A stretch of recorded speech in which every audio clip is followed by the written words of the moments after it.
Alright, hello, welcome back. This video will be going through the lesson 4 of the basic starter kit guide. Because this is just a nice series. I think it's very helpful, at least for me, just to have some guidance to do this. But the instructions are very thorough, so you probably do this on your own. But you know what? If you want to watch it, go ahead and do it. We've also been doing a couple of other things regarding the actual you can't see that right now, but regarding the actual board, starting to work on some of the code, which I'll show I guess later on. But after I'm finishing all these tutorial videos, then I'll go ahead and finish the wiring as well. Also, do realize that I can't use the breadboard for the actual project, but that's something else. We'll use the breadboard to model it though. So excited for that. But anyways, start with lesson 4, which is the RGB LED. So the RGB LED, it's a nice way to add color, as said by the manual. And the reason being is because it actually has 4 LEDs, which it uses to modulate the certain light to make a bunch of different colors, right? So it has a red lead, a green lead, a blue lead, like RGB, right?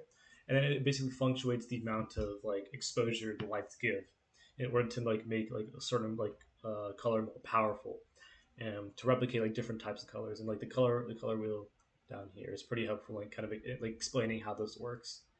So of course read this in your own time because I'm going through a little quick explanation. But yeah, RGB LED is 4 leads, and we're just gonna go ahead and follow the tutorial, see how it works, see how cool it is, and see maybe how we can use it.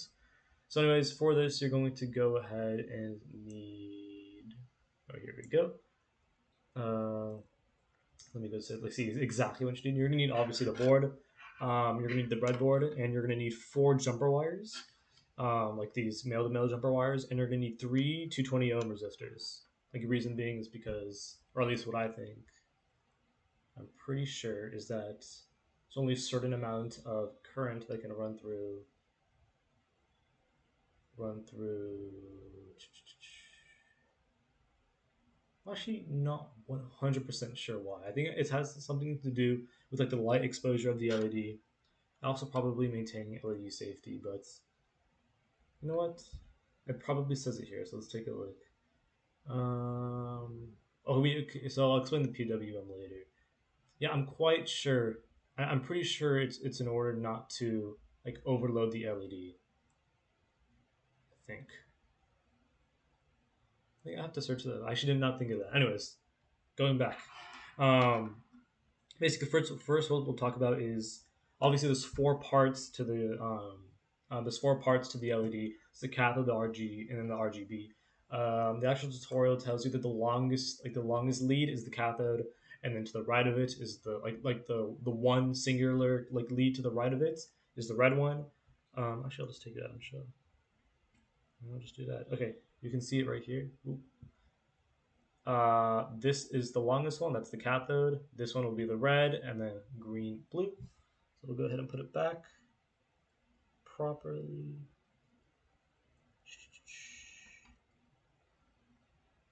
Very good. Cool beans. Okay, cool. And so basically, let's go ahead and just start to assemble the really basic thing right here.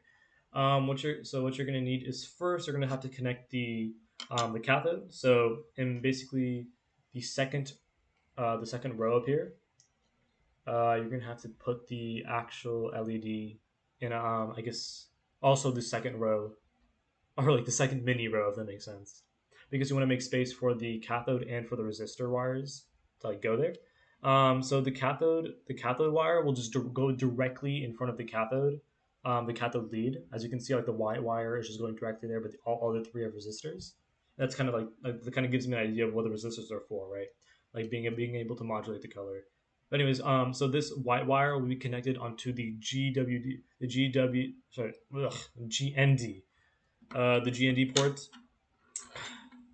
Yeah, the GND ports on the actual Arduino module. You can, I think, yeah. So just to be safe, let's use the one that's on the same side as all the other nodes as well. And this, I'm pretty sure, is the power source because it's the same lettering as the power source side of the, of the module. So we can probably infer that, right? Anyways, the other 3, same directions, except it's good to reference the wiring diagram that's on the actual tutorial to see which wire you want to connect to to which port. Reason being is because the actual code needs to know like which RGB LED of the overall LED is being controlled by which port, right? So I connected the red to the 6, the green to the 5, and the blue to the 3. And you'll notice that these all have like a squiggly line, which is for PWM. And so after doing some reading on this, the PWM is able to like modulate the amount of like power going to each of these LEDs, which obviously, or like which like thus like changes the like intensity of the lights, which makes different colors. So that's how that works. And so what you're going to have to do is once you connect all the wires to the respective ports, as you can see, you're going to have to go ahead and go on the breadboard and connect them to the bottom of the first row, as you can see, and then you have to connect resistors that connect the two like the bigger rows, as you can see, like they're acting as connections. And I think the reason being is because these two are not circularly like are not like sorry like they're not connected like electrically. The first like big row and the second big row. And the reason being is because if they were connected, it'd make no sense to have a resistor because that's just physics, right?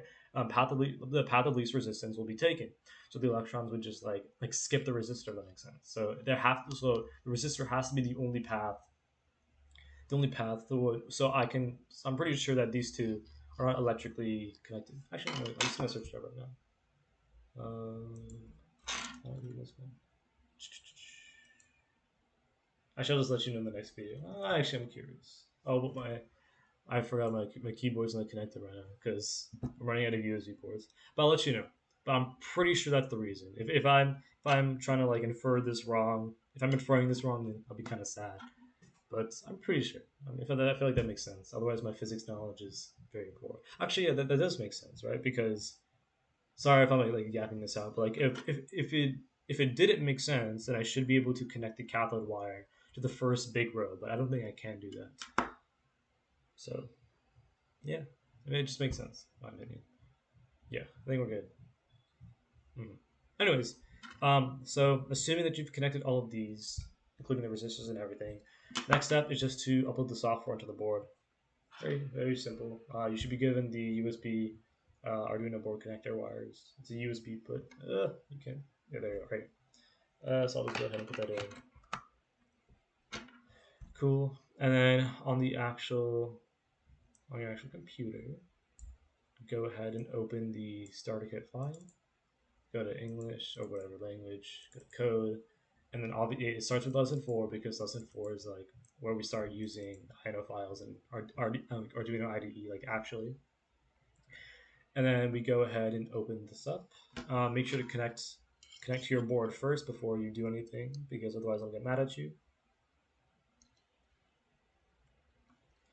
And then we'll connect the board, and then there you go. So now we've connected it successfully. First we verify, it's compiled, sketch is built, and then we upload.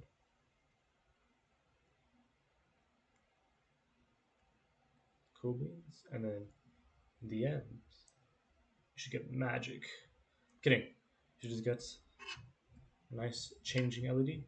Changes color. It's actually quite bright as you can see, but that's why we love LEDs. Anyways, this was lesson 4. Quite simple. I'll write down the questions and let them know, or let you guys know, maybe in the comments or like in the description. But yeah, stuff is really cool. Next lesson, I'm pretty sure is like inputs, so buttons and stuff like that.